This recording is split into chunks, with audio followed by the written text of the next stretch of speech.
मंडळी, जसजशी विधानसभेची इलेक्शन सपती, सत्ता स्थापन होती, आमदार त्या ठिकाणी जातात आणि सत्ता स्थापन होती राज्याची, आणि मग मंत्री, उपमुख्यमंत्री, हे कॅबिनेट मंत्री किंवा पालकमंत्री प्रत्येक जिल्ह्याचे हे निवडले जातात 1 महिन्याच्या आसपास.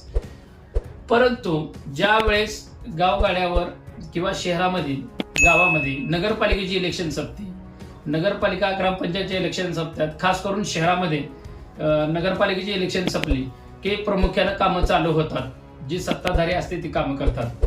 परंतु त्यामध्ये खरं तर भ्रष्टाचार कसा होतो बघा, महत्वाचा मुद्दा, अत्यंत महत्वाचा आहे. आधी रस्ता बनवला जातो, नंतर तो नाला बनवण्यासाठी रस्ता फोडला जातो, एक तर दोन्ही बाजूनी फोडला जातो, नाहीतर मध्ये सेंटरला रस्ता पाक बाद केला जातो, आणि मग पुन्हा रस्ता बनवला जातो किंवा पाईपलाईन टाकण्यासाठी पुन्हा रस्ता खोदून रस्त्याची पूर्ण विल्हेवाट लावली जाते. आणि मग परत पुन्हा काय करायचं, टेंडर नगरपालिकेत घ्यायचं, टेंडर काढायचं आणि पुन्हा रस्त्याचं टेंडर घ्यायचं आणि रस्ता करायचं.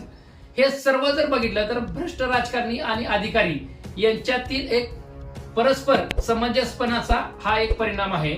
खरं तर वारंवार रस्ता करावं लागतात, रस्त्याला खड्डे पडतात, का तर रस्ता क्वालिटीचा नसतो, म्हणून रस्त्याला खऱ्या अर्थानं खड्डे पडतात, डबरं पडतात किंवा मुरुम त्याचा बाहेर काही रस्ता झाल्यानंतर 6 महिन्यात, 3 महिन्यात किंवा वर्षभरात येतो, मुरुमवर येतो. कारण का रस्ताच भ्रष्टाचारानं ग्रासलेलं महाराष्ट्रातलं आणि खास करून शहरी भागातलं रस्तं अत्यंत भ्रष्टाचारानं ग्रासलेलं रस्तं बनवलं जातात.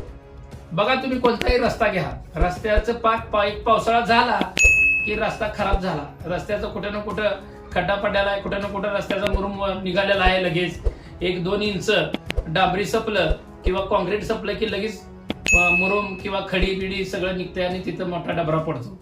एवढं रस्त्यामध्ये भ्रष्टाचार, सगळ्यात जास्त भ्रष्टाचार ही रस्ता, गटारी, पाईपलाईन यातच होतात. त्याच्यामुळे कुठेतरी थांबलं पाहिजे असे तमाम महाराष्ट्रातील 14 कोटी जनतेचं मत आहे. धन्यवाद.